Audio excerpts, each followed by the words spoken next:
Bukod po sa malakas na hangin, baha at landslide, nagbabala rin ang pag-asa sa posibleng storm surge o daluyong sa mga lugar na maapektuhan ng bagyong Uwan.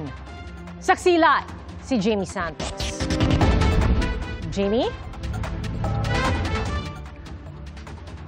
Pia, gamitin ang natitirang oras para maghanda para sa paparating na bagyong Uwan sa bansa. Ayon sa pag-asa, mapaminsalang hangin at maraming ulan ang dala nito sa malaking bahagi ng bansa. Bukas ng gabi, maaari na raw nating maramdaman ang masungit na panahon sa Eastern Seaboard o sa Eastern section ng Luzon at Visayas. Malawak ang sirkulasyon ng bagyo mula Eastern Seaboard ng Luzon hanggang Visayas. Sa lawak ng sakop ng bagyong Uwan, maraming lugar ang mararamdaman habang papalapit ito sa Luzon. Tomorrow evening po magsisimula na yung stormy conditions or yung masungit na panahon, especially dito sa Eastern Seaboard or sa Eastern section ng Luzon and Visayas. So prior to landfall, possible sa Sunday evening or Monday early morning dito sa Southern Isabela or Northern Aurora. Prior to landfall, kahit malayo pa itong bagyo, makakaranas tayo ng mga malalakas na hangin as well as yung mga malalakas na ulan, mostly over most of Luzon and dito sa eastern section po ng Visayas. Kaya nagbabala ang pag-asa lalo na sa storm surge o daluyong ng bagyo. Ang paghampas o pagpasok o pag-akyat ng tubig dagat mula sa baybayin papaloob sa lupa. Bigla ang pagtaas ng tubig dagat o matataas na alon sa mga low-lying area at exposed coastal communities na malapit sa landfall point ng bagyo. Posible ito sa mga lugar ng Isabela, northern portion ng Aurora. So more or less, ito po yung tinatawag nating coastal flooding. No? Ito yung pagpasok ng tubig dagat further inland. Kaya yung mga coastal areas na mabababa yung lugar, sila po yung most susceptible sa storm surge. Posibleng umabot ng more than 3 meters yung height na ito. So more or less, ikukumpara po natin ito sa palapag ng building. No?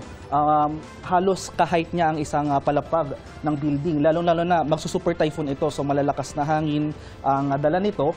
So habang papalapit ito over the eastern seaboard ng Luzon, or eastern coast ng Luzon, nandyan po yung banta ng matataas na storm surge.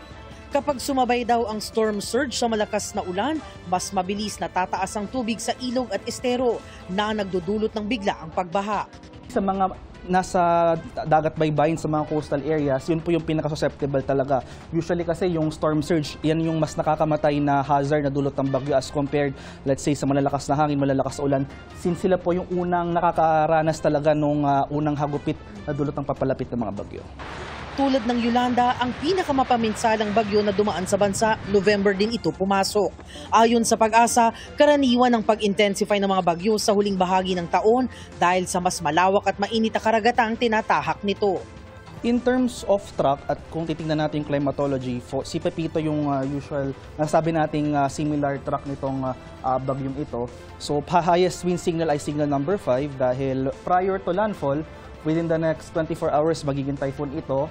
And beyond that, magiging super typhoon ito. So, kumbaga, malawak pang karagatan ang tatahakin nitong bagyo prior to landfall over eastern section ng Luzon.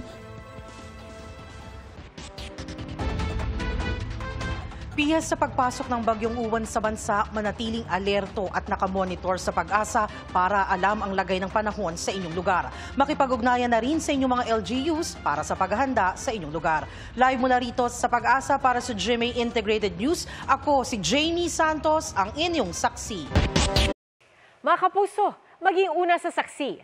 Mag-subscribe sa GMA Integrated News sa YouTube para sa iba't ibang balita.